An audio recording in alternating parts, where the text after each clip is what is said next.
un pouvoir parallèle, une force occulte, un État dans l'État. Peu importe l'influence qu'on lui prête, la franc-maçonnerie a depuis toujours alimenté toutes sortes de fantasmes.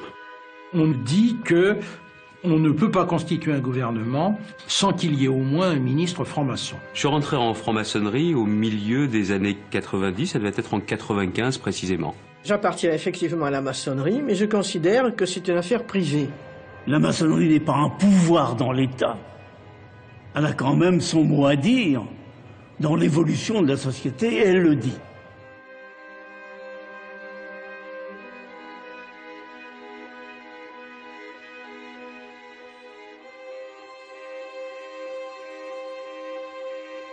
On ne peut pas dire que la franc-maçonnerie en France n'est pas un pouvoir, c'est un pouvoir.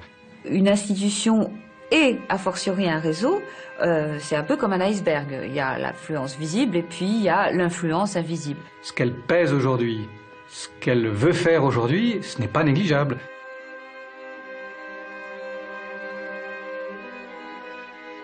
Comment cette société de pensée fondée à la fin du XVIIIe siècle est-elle passée de la réflexion philosophique à l'action politique, au point de marquer de son empreinte la fondation de la République? La franc-maçonnerie inspire-t-elle encore certaines lois de la République? Est-elle encore un réseau avec lequel il faut compter?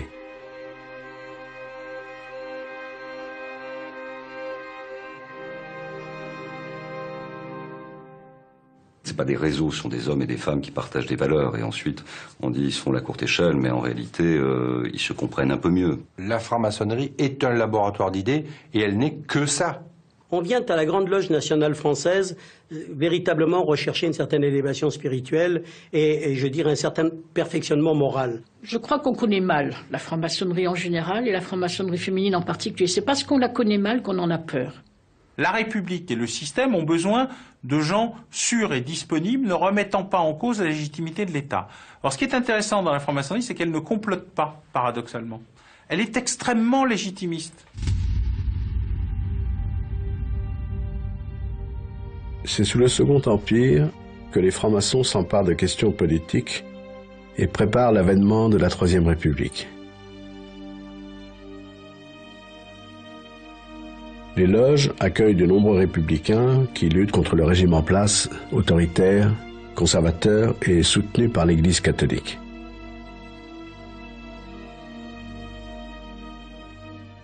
Les républicains francs-maçons du XIXe siècle sont partisans d'une action légale, même si effectivement on peut mentionner quelques situations un peu exceptionnelles, comme par exemple, évidemment, le siège de Paris et la Commune en 1870, où, dans une situation qui est clairement une situation insurrectionnelle, on va trouver des francs-maçons.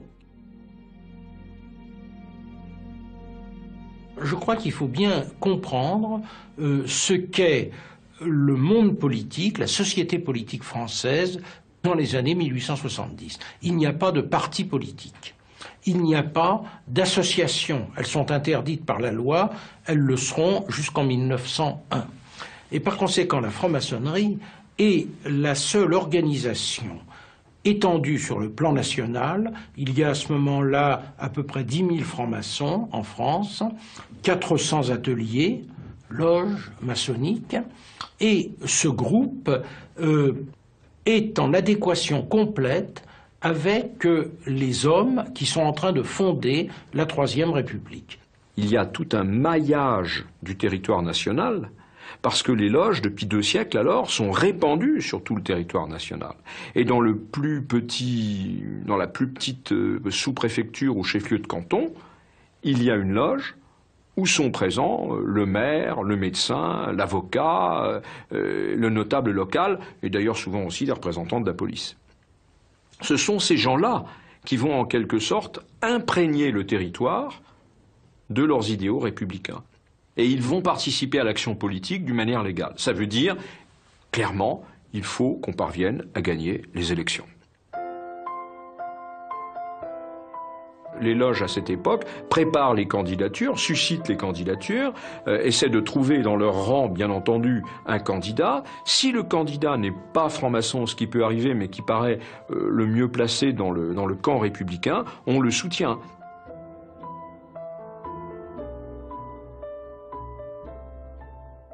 Cette symbiose qui s'établit au sein de l'élite républicaine entre les dirigeants politiques et l'appartenance à la franc-maçonnerie explique que dans les débuts de la Troisième République, une grande partie des ministres, des présidents du Conseil, des présidents de la République eux-mêmes ont appartenu les uns et les autres à la franc-maçonnerie. Il ne faut pas oublier que parmi les fondateurs de la Troisième République, vous avez Gambetta, Jules Ferry, qui sont les deux grands noms de la fondation de la Troisième République, et tous les deux sont francs-maçons.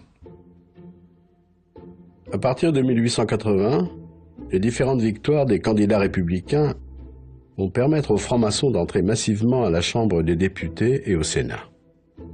Plus d'un tiers des parlementaires est alors franc-maçon. Une partie des sujets de société discutés dans les loges depuis des années vont ainsi devenir des textes de loi de la République. L'un des plus emblématiques, la loi de 1881, fondatrice de la liberté d'expression. La loi de 1881, c'est toujours la loi qui signale qu'on n'a pas le droit d'afficher. Mais la loi de 1881, ce n'est pas une loi de défense. C'est une loi qui dit qu'on n'a pas le droit d'afficher n'importe où parce que désormais on a le droit d'afficher quelque part. On a le droit d'afficher ses opinions, mais bien entendu, il faut le faire dans l'ordre. Donc il y a des zones d'affichage dans les villes où l'on peut exprimer ses opinions. Mais avant, on n'avait pas le droit du tout. Et puis surtout, la partie essentielle de la loi de 1881, c'est d'établir la liberté de la presse. La presse, désormais, est libre. On peut imprimer et vendre toutes les opinions qu'on souhaite défendre. Évidemment, ça c'est l'article 1 de la possibilité même d'établir une société plurielle, une société de liberté, que toutes les opinions puissent librement s'exprimer, comme elles se sont toujours librement exprimées au sein des loges, où l'on a le droit de tout dire, et depuis longtemps. Eh bien, il faut que cette pratique de la loge, elle s'ouvre à la société dans son entier. Donc, la loi de 1881, c'est finalement la première pierre de l'édifice de la République maçonnique. C'est une incroyable bouffée de liberté qui déferle sur la France. En 1885, on dénombre la publication à Paris de 1540 titres de journaux. Le quotidien devient un produit de consommation courante, autorisant la circulation des idées, enflammant l'opposition entre les tenants de la République et ceux de l'ordre ancien.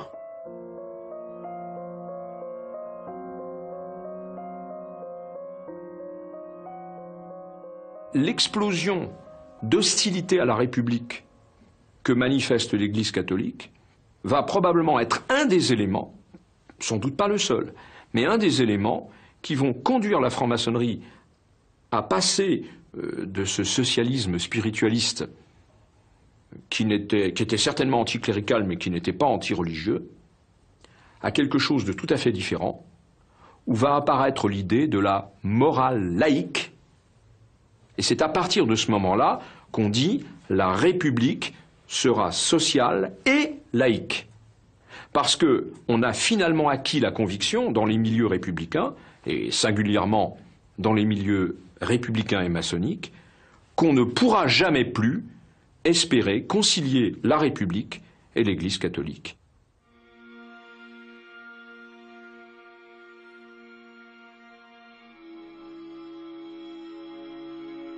Cette laïcisation de la société, c'est Jules Ferry, un franc-maçon, ministre de l'Instruction publique, qui l'entreprend.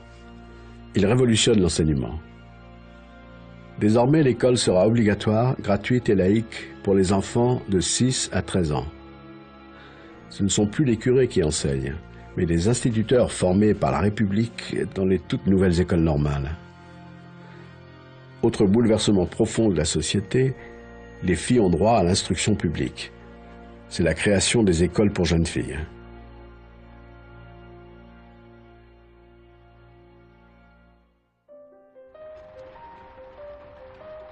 Dans la société française en pleine mutation, l'anticléricalisme devient un véritable combat et fractionne le pays en deux camps, républicains et cléricaux. La bataille laïque se poursuit. Les francs-maçons font voter une loi autorisant le citoyen à choisir ses funérailles, civiles ou religieuses. Mais la loi qui va provoquer le plus d'hostilité des milieux conservateurs est celle que défend Alfred Naquet, un franc-maçon. En 1886, on a enfin le droit de divorcer. Dans le mois qui suit le vote de la loi, les tribunaux enregistrent plus de 6000 demandes de divorce.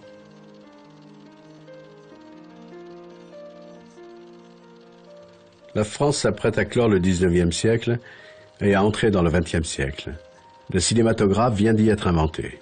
Les expositions universelles témoignent de la foi de la société dans les progrès scientifiques et techniques. À la Chambre des députés, les francs-maçons dominent. L'une de leurs grandes idées, la liberté d'association, va devenir une loi en 1901 qui doit consolider la construction d'un pays démocratique. Désormais, on a le droit de s'associer et donc de fonder un parti politique.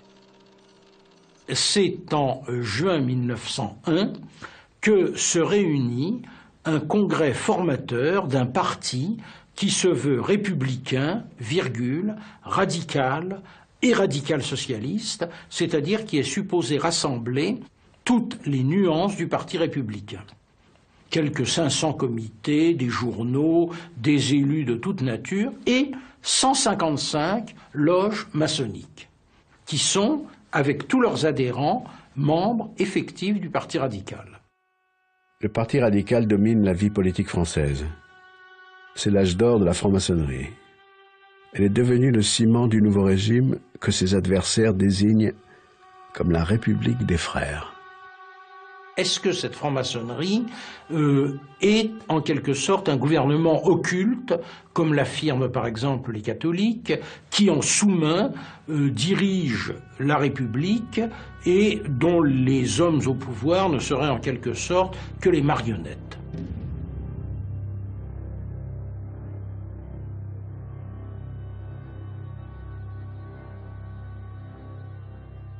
Le Conseil de l'Ordre du Grand Orient de France, qui est donc l'instance suprême du Grand Orient de France, dans l'une de ses séances, va pratiquement fixer mot à mot le programme du gouvernement pour l'année à venir.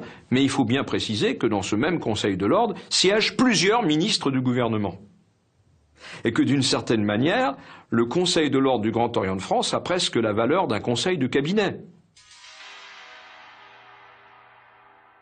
Cette collusion entre le pouvoir politique et la franc-maçonnerie va connaître son point culminant en 1904. Après avoir laïcisé l'éducation, les républicains s'attaquent à l'armée, bastion supposé conservateur au cœur de la République. Le général André, ministre de la guerre et franc-maçon, va organiser un système de fichage des officiers dont l'objectif est d'identifier les militaires anti-républicains ou trop ouvertement catholiques. Le système consiste à demander aux loges des renseignements sur les officiers qu'elles connaissent. Et éventuellement à faire des enquêtes, on pourrait presque dire des filatures. Et à envoyer ces renseignements sur des fiches qui seront centralisées par le secrétariat du Grand Orient de France et mises à la disposition du ministère de la Guerre. André va décider de qui passe au grade supérieur ou pas telle ou telle année. Et donc il a le tableau d'avancement qui concerne les états de service de l'officier et à côté il a la fiche qui lui est remontée par la loge de la ville où l'officier est en poste. 17 000 fiches de renseignements sont ainsi rédigées par les loges, bloquant la carrière de centaines d'officiers présumés anti-républicains. Parmi eux, un colonel qui n'oubliera pas, Philippe Pétain. Les anti-maçons vont faire éclater l'affaire et provoquer la démission du ministre et la chute du président du Conseil, Émile Combes, un franc-maçon, qui avant de quitter le pouvoir achève son chef-d'œuvre, la séparation des églises et de l'État. En 1905, la République est définitivement laïque. Quand on regarde en détail la loi de 1905, on découvre des chapitres dont le titre est assez surprenant, puisqu'il y en a un qui s'intitule « De la police des cultes ». Quand l'État assure la police des cultes, je considère qu'il n'y a pas de séparation, mais qu'il y a d'une certaine manière une mise en tutelle, une mise en résidence surveillée. Et c'était très exactement l'objectif. C'est-à-dire, en quelque sorte, couper les ailes de l'Église de manière qu'elle ne puisse plus entraîner la société française. Par la force de la loi, des curés sont expulsés, des couvents fermés, des congrégations interdites. Les biens de l'Église sont inventoriés. Les francs-maçons deviennent les ennemis désignés des mouvements conservateurs. L'antimaçonnisme, courant de pensée né au XIXe siècle, puise dans cette haine toute la vigueur nécessaire à la revanche qui se trame.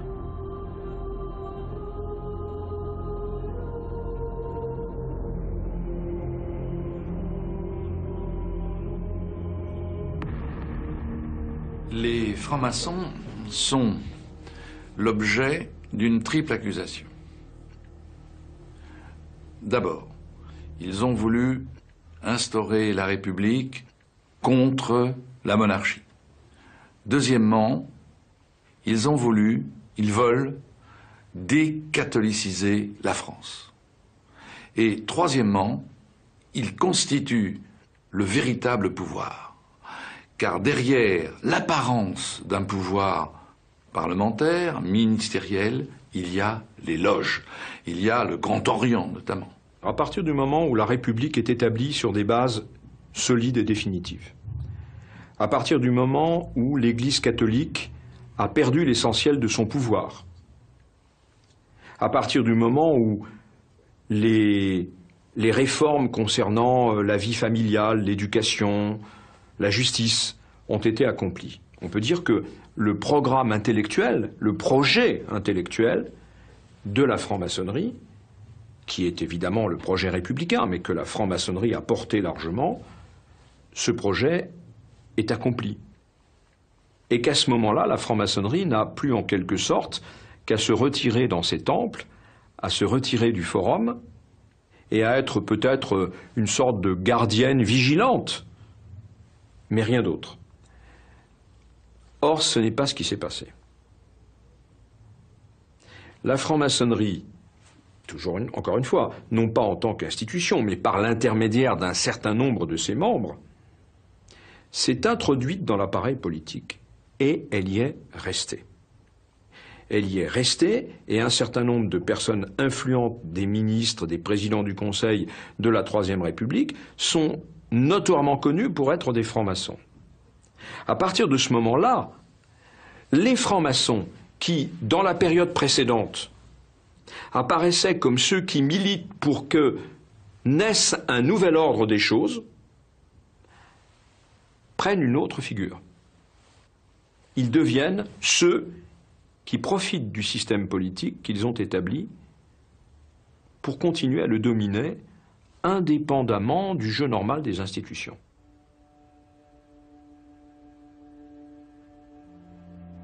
Après la Première Guerre mondiale, l'antimaçonnisme et l'antisémitisme ont se conjugué et créé un concept redoutable, facile à comprendre pour l'opinion publique, le complot judéo-maçonnique.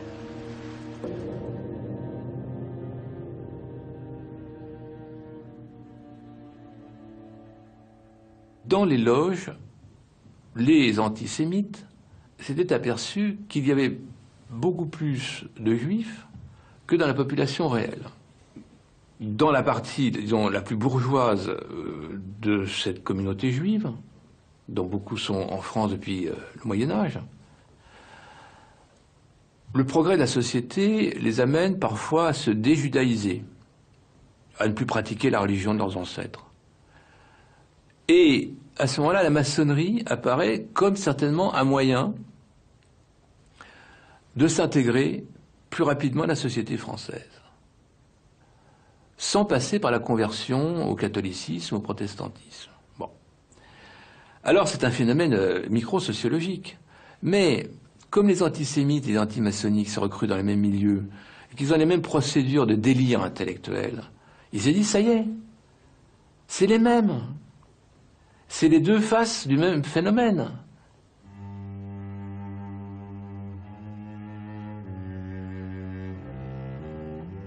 On voit bien que si on regarde les choses objectivement, tout ça c'est de l'ordre du fantasme. Mais le fantasme, nous le savons en étudiant la psychologie, il obéit à une fonction, il a une utilité. L'utilité, c'est de trouver des boucs émissaires dans une Europe qui a beaucoup souffert de la Première Guerre mondiale, qui est complètement détruite par la crise économique de 29, et avec des élites politiques, notamment pour ce qui concerne notre pays, qui sont rongées par l'instabilité.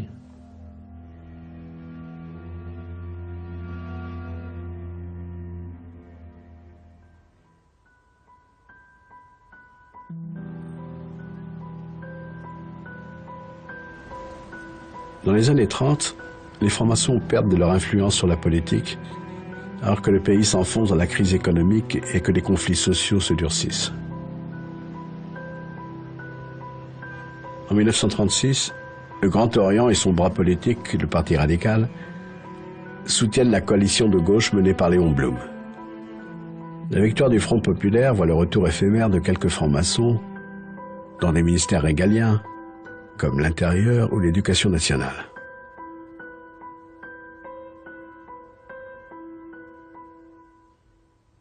Alors, il est évident que la présence d'un certain nombre de maçons dans des ministères importants a hystérisé l'extrême droite française, qui vraiment atteint le sommet de violence, notamment à l'égard de quelques hommes qui étaient en même temps d'origine juive, comme Jean Zay. Bon.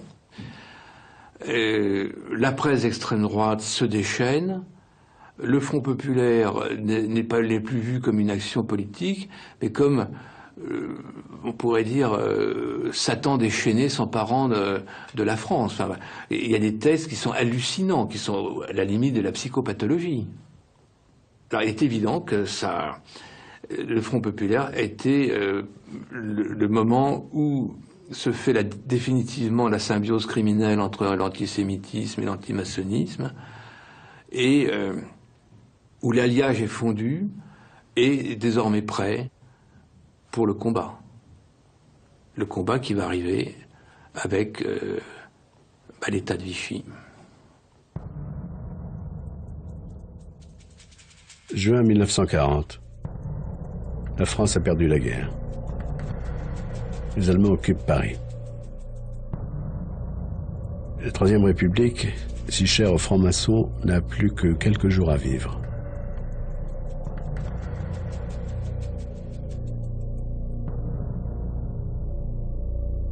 Les Allemands rentrent dans Paris.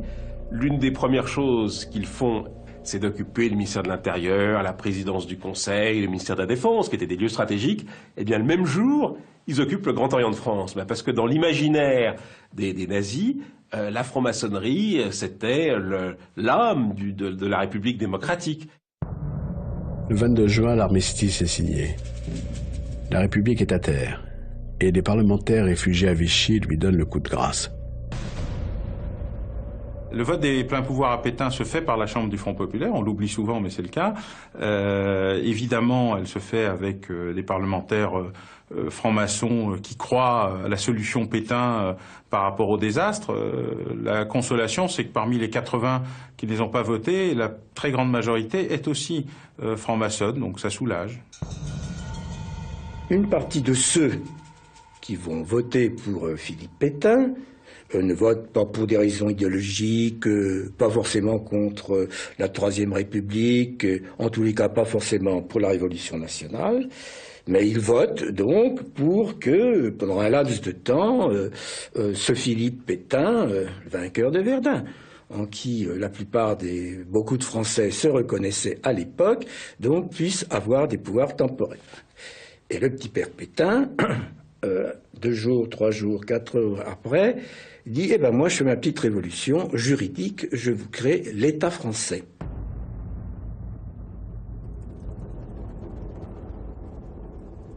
Ce qui est beaucoup plus grave, c'est les milieux qui vont accompagner Pétain.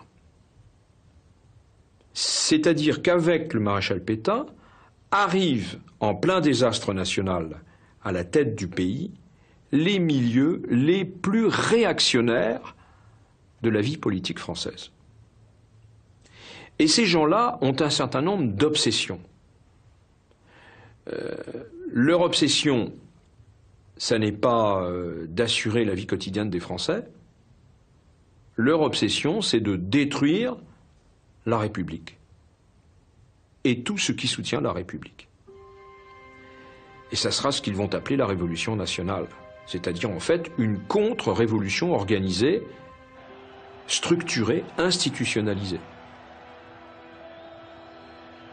À partir du moment où on comprend que l'objectif de ces gens-là, ce n'est pas d'assurer le fonctionnement de la France dans la détresse profonde où elle se trouve. Leur objectif majeur, c'est pas ça. Leur objectif majeur, c'est enfin, on va pouvoir revenir sur tout l'héritage révolutionnaire, on va pouvoir défaire la République.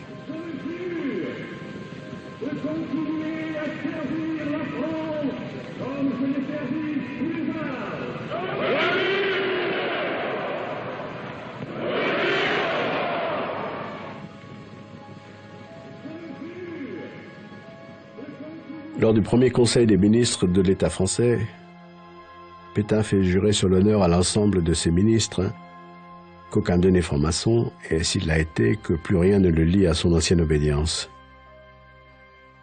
Il s'agit pour le maréchal d'une véritable obsession qui va devenir l'objet de l'un des tout premiers décrets du nouveau gouvernement. En plein mois d'août 1940, il faut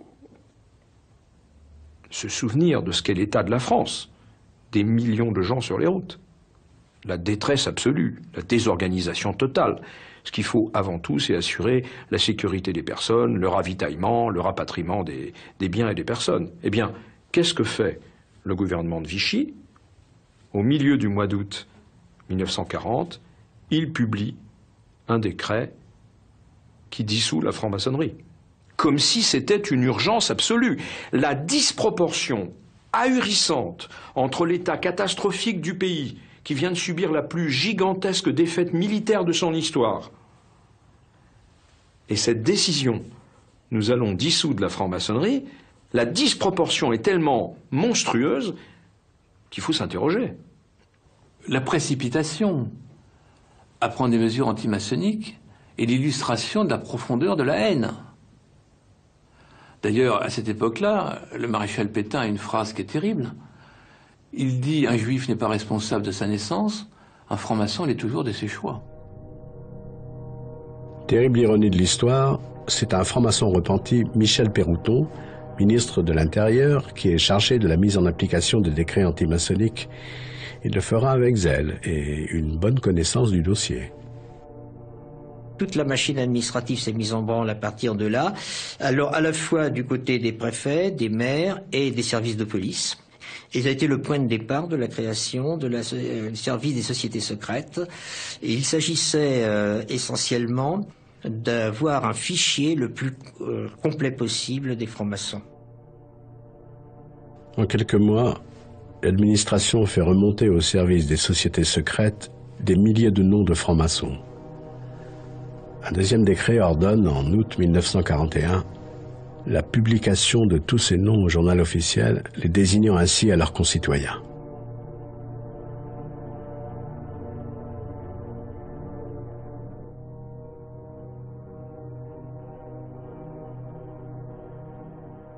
On va en publier 18 000, donc des dignitaires ou assimilés.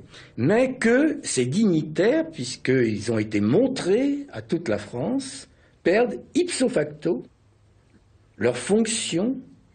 Les fonctions de quoi? Eh bien, les fonctions qu'on va copier sur les fonctions qu'avaient perdues les Juifs français par la loi du 2 juin 1941. C'est-à-dire toutes les fonctions électives ou les fonctions de la haute administration publique ou assimilées. Il y a un modèle, c'est ces interdictions faites aux Juifs par la loi du 2 juin 1941.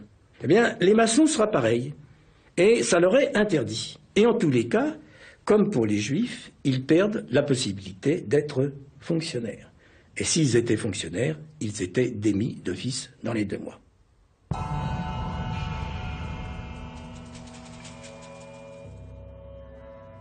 Mais le jour où on s'est mis à dire, dans le 3e canton de telle circonscription, messieurs un tel bidule et machin sont francs-maçons, monsieur truc est le vénérable de la loge, les gens commençaient à dire, ah bah attendez, la franc-maçonnerie, si vous voulez, mais le docteur Legrand, qu'on connaît bien, bon, il est peut-être vénérable de la loge, mais c'est quand même quelqu'un de bien, etc. Puis attendez, puis l'instituteur qui garde les enfants un peu plus tard quand il y a les récoltes, etc. Vous n'allez pas l'embêter, vous n'allez pas le... Bon, les francs-maçons, si vous voulez, en général, mais... Et donc, finalement, on s'est arrêté de publier ces listes parce que ça a été contre-productif. Naturellement, dans ces listes de milliers de noms, il y avait peut-être des gens qui avaient eu à certains moments des comportements pas remarquables, mais la plupart étaient des petits notables de la Troisième République qui étaient estimés par leurs concitoyens, qui jouaient un rôle dans la vie sociale, et donc Vichy s'est arrêté de publier ces listes à la suite d'un certain nombre d'échanges avec les préfets de Vichy qui ont dit, au contraire, loin de décrédibiliser la franc-maçonnerie, ça leur rend sympathique aux gens, donc arrêtez de publier des noms, continuez à dire du mal de la franc-maçonnerie en général, mais ne publiez plus de liste de francs-maçons. Dire du mal, c'est ce à quoi va s'employer le service des sociétés secrètes par la publication de revues antimaçonniques et l'organisation d'une grande exposition dans laquelle la franc-maçonnerie est présentée comme responsable de l'effondrement de la France. Au Petit Palais vient de s'ouvrir l'exposition maçonnique qui jette la lumière sur la curieuse et mystérieuse mise en scène établie par les francs-maçons qui prétendaient ainsi à impressionner leurs adeptes.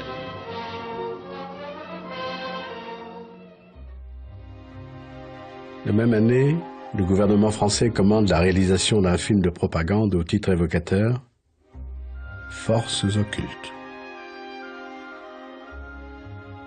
Le financement est allemand. Le scénario et la réalisation sont confiés à 2 anciens francs-maçons, Jean-Marc Rivière et Paul Riche. Il est formel que tous les 2 étaient francs-maçons. Paul Riche, lui, non seulement il est franc-maçon, mais il est, la veille de l'armistice, il est vénérable d'une loge Grand Orient de France. Qui pouvait faire un film antimaçonnique mieux que 2 francs-maçons? Ah, ça c'est la question, et c'est la question qui fait que Forces occultes est resté ce film le plus étrange de toute l'histoire du cinéma, puisqu'il est le seul film antimaçonnique. Mais vous tous, maçons, vous poussez à la guerre pour que ce pays soit gouverné par vos lois, par les Juifs, et la maçonnerie surtout. Le peuple français ne se battra pas pour défendre une idéologie fumeuse, un régime ignoble, une république pourrie.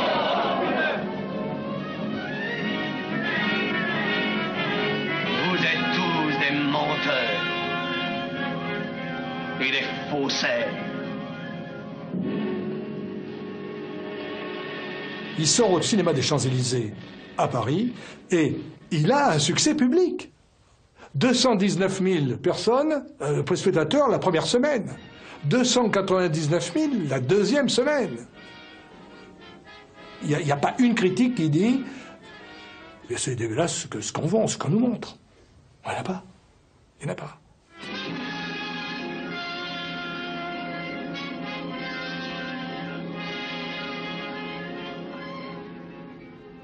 Je crois que tout cela a des conséquences qui se font sentir de nos jours encore, c'est-à-dire plus de 50 ans après, 60 ans après.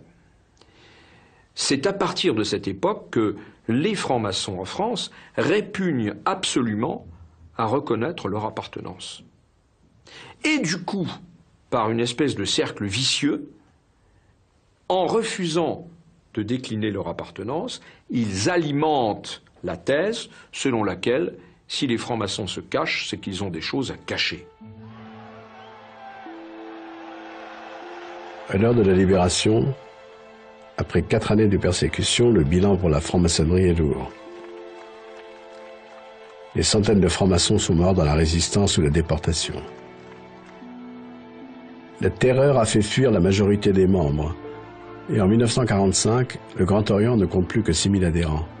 Et la Grande Loge de France, à peine 3 500. La maçonnerie ne sort du trou noir qu'au début des années 50.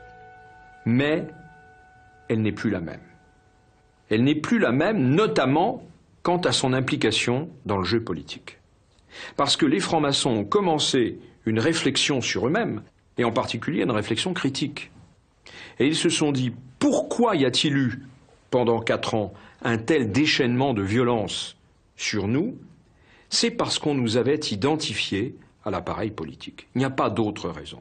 On nous avait identifiés à l'appareil politique. De sorte que si nous replaçons nos pas dans les pas de nos aînés, nous pouvons courir les mêmes risques.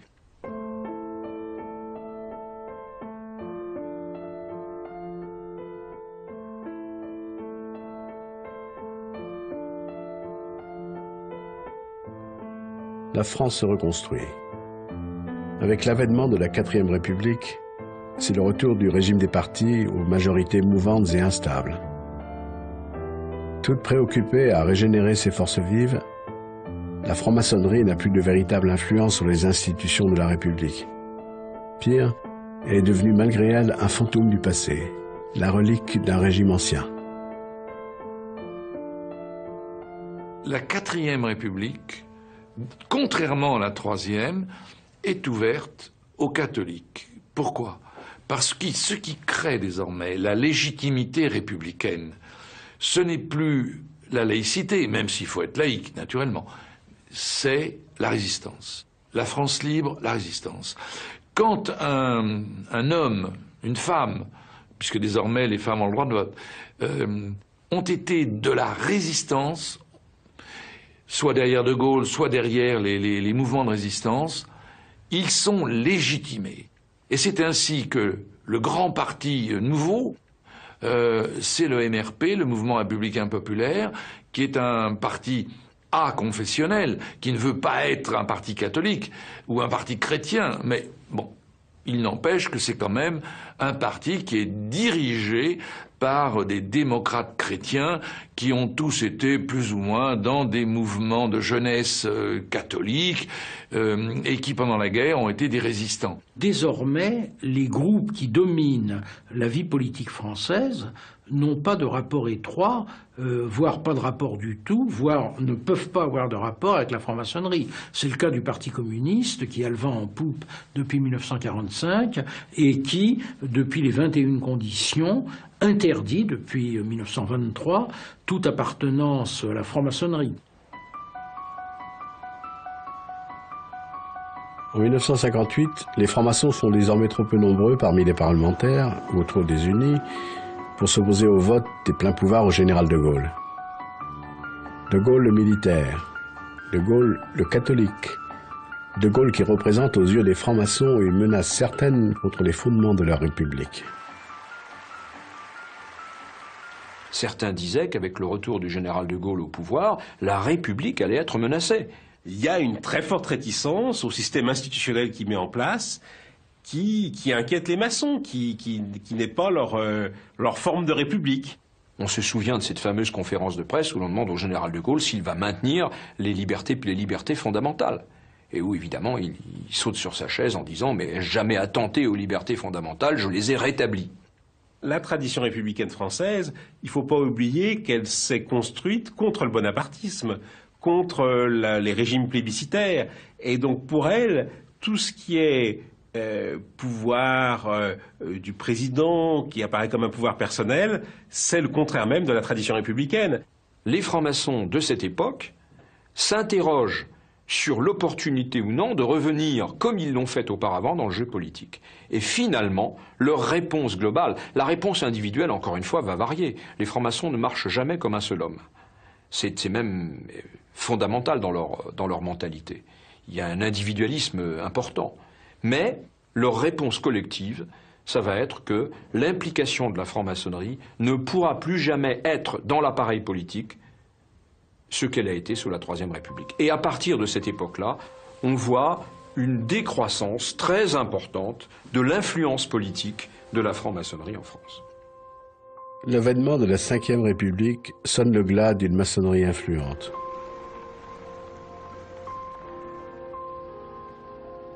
Dans les différents gouvernements du général de Gaulle, peu de francs-maçons, à l'exception de Philippe de Chartres, ministre de l'Équipement et du Logement. Le général savait que j'étais maçon, il savait que je ne serais pas l'œil de Moscou du Grand Orient de France à l'intérieur de son gouvernement et que mes capacités ne seraient pas toutes concentrées vers une volonté de changer le gouvernement en fonction des oukases du Grand Orient. Tout le temps où j'ai été ministre du général et de Georges Pompidou, j'étais vénérable de ma loge, la loge Paris. Et pendant tout ce temps, 2 fois par mois, je présidais ma loge. Et tout le monde le savait, les renseignements généraux le savaient. Et pour qu'on ne l'ignore pas, je me faisais conduire en voiture et je laissais devant la porte du Grand Orient ma cocarde allumée. Ce qui montre que le secret maçonnique, n'est-ce pas, est lui aussi un mythe. Dans les années 60 et 70, la franc-maçonnerie a probablement trouvé un nouveau moyen de s'insérer dans le jeu politique, en se réservant quelques dossiers. Il ne s'agit plus de parler des grandes réformes de l'État, mais de se réserver quelques dossiers où elle estime avoir une légitimité. C'est ainsi qu'on sait, par exemple, que des loges ont été très actives et des francs-maçons ont été très actifs pour le vote de la loi sur la contraception ou pour le vote de la loi sur l'avortement. On citait tous à ce moment-là l'exemple de Lucien Neuwirth, parce que Lucien Neuwirth s'est imposé dans la lutte pour la libéralisation de la pilule. On s'est mis à dire, mais pourquoi est-ce que c'est lui qui a défendu ce projet? Alors d'autres nous ont dit, parce que le projet avait été inscrit à l'ordre du jour des travaux de la maçonnerie dans les années précédentes. Bon, c'est à ce moment-là, si vous voulez, qu'on s'est tous mis un peu, tous les journalistes, on s'est mis à découvrir la franc-maçonnerie, pour ceux d'entre nous qui ne la connaissaient pas, et à parler de ça. Les médias, après 2 décennies d'oubli, vont faire de la franc-maçonnerie un sujet de presse récurrent, poussant l'institution à jouer le jeu ambigu de la communication. Je m'engage à garder inviolablement le secret maçonnique, à ne jamais rien dire ni écrire sur ce que j'aurais pu voir ou entendre, pouvant intéresser l'ordre, à moins que j'en ai reçu l'autorisation. Les francs-maçons cherchent aussi à revenir dans le jeu politique. À gauche, Charles Hernu, membre du club des Jacobins, décide d'aider François Mitterrand qui n'a plus ni parti ni tribune. Il y a eu, si vous voulez, dans les années 70, un certain nombre de maçons de gauche qui ne se sont pas satisfaits du Parti socialiste tel qu'il était et qui ont constitué des clubs ou des formations politiques comme la Convention des institutions républicaines, parce qu'ils avaient le sentiment que celui qui répondait le mieux à leurs aspirations philosophiques, maçonniques, politiques, à leur sensibilité, etc., c'était François Mitterrand, et qu'ils ont voulu l'aider à accéder au pouvoir.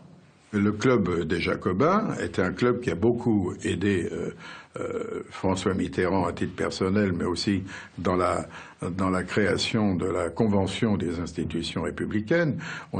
C'est une fédération de clubs. Et là, il est vrai que les gens qui s'occupaient de cela, ils étaient tous maçons au départ. François Mitterrand va maintenant pouvoir jouer sur les réseaux maçonniques au sein du Parti socialiste et en conquérir la direction.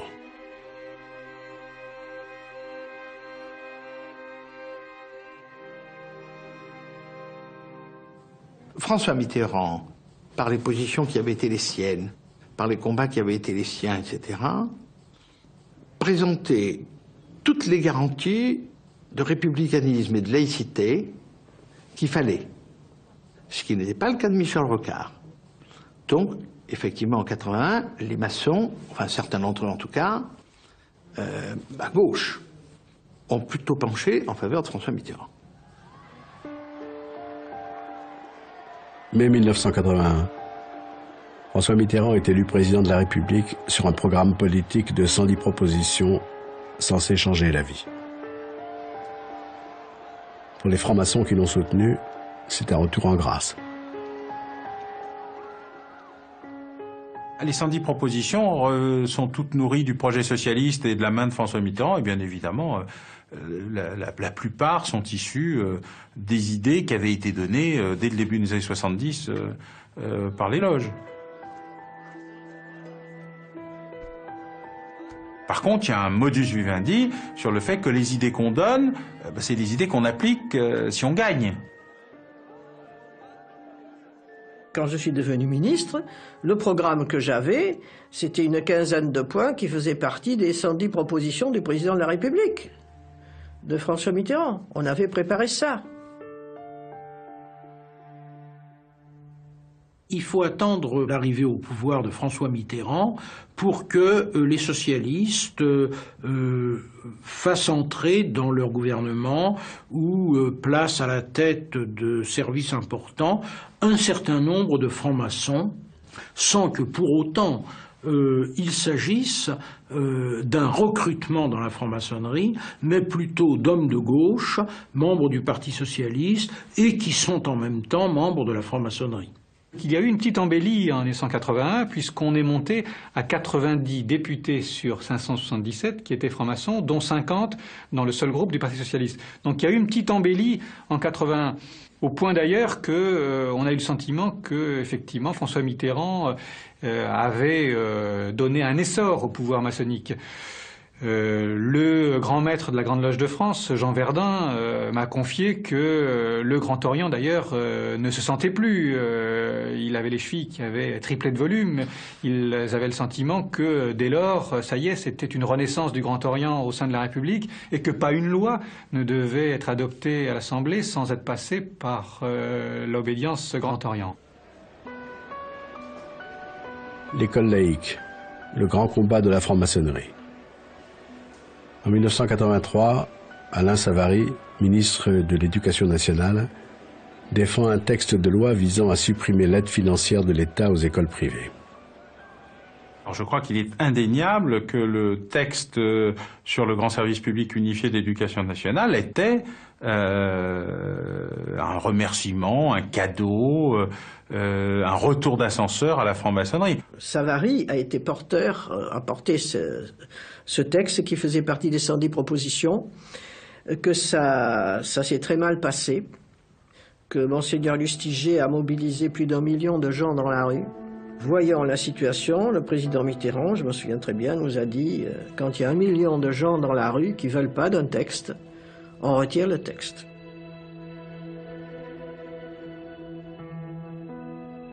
Les francs-maçons cherchent toujours à comprendre pourquoi ils ont échoué en 1983. Ce sujet n'est toujours pas passé. C'est la petite histoire qui ne passe pas, une aigreur permanente. Pourquoi, alors que sur le terrain politique, les idées maçonniques portées par la gauche avaient obtenu la majorité à l'Assemblée, l'élection de François Mitterrand, l'abolition de la peine de mort, la libéralisation des ondes, de la radio-télévision, tout le programme y était passé.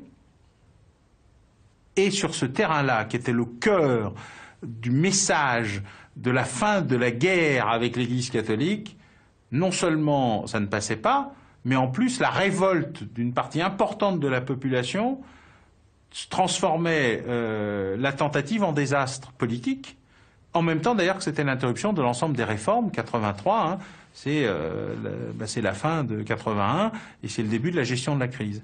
Et je crois que là, la maçonnerie est soudain entrée dans une phase qui l'a amenée à sa grande crise de 1995, c'est-à-dire à quoi on sert. Dans les années 2000, la franc-maçonnerie cherche une nouvelle place dans le débat public. Elle sera désormais à découvert et le pouvoir politique s'autorise à la consulter. Mesdames et messieurs les grands maîtres, mesdames, messieurs, je suis heureux de recevoir aujourd'hui les représentants d'une tradition philosophique qui a pris une part si importante en France et dans le monde à l'élaboration et à la diffusion des idées républicaines. Au moment de l'affaire du voile islamique dans les écoles, la franc-maçonnerie, vigie de la laïcité, revient au premier plan. Beaucoup de maçons étaient favorables à la loi sur le voile à l'école pour protéger nos enfants de ce qui était utilisé comme un élément de religion et comme un bélier pour enfoncer essentiellement des principes républicains. Et nous partions du principe que nous souhaitions absolument, et coûte que coûte, protéger les consciences en formation, notre jeunesse, de toute influence extérieure, essentiellement religieuse. De toute façon, c'est un sujet qui est devant nous. L'application, la préservation de la laïcité dans notre façon de vivre ensemble. Donc la maçonnerie aura un cheval de bataille, quoi qu'il arrive à l'avenir, sur ce sujet. Par un étonnant paradoxe, plus la franc-maçonnerie a perdu de son influence réelle sur le pouvoir, plus son influence fantasmée est montée en puissance. Comment va-t-on faire croire aujourd'hui que dans une France de 65 millions d'habitants, les 120 000 maçons répartis en 12 obédiences qui n'arrêtent pas de se tirailler entre elles dirigent ce pays? Alors, le nombre de parlementaires francs-maçons, Assemblée, Sénat, Parlement européen, est d'environ 10% de l'effectif, c'est-à-dire il y a environ 1 millier de parlementaires tout compris, ça fait à peu près 10% de l'effectif. Aujourd'hui, le pouvoir n'est plus dans les obédiences. Il est dans la République, dans les partis politiques qui font, depuis la 5e République clairement, mais même forcément depuis la 4e, le pouvoir républicain.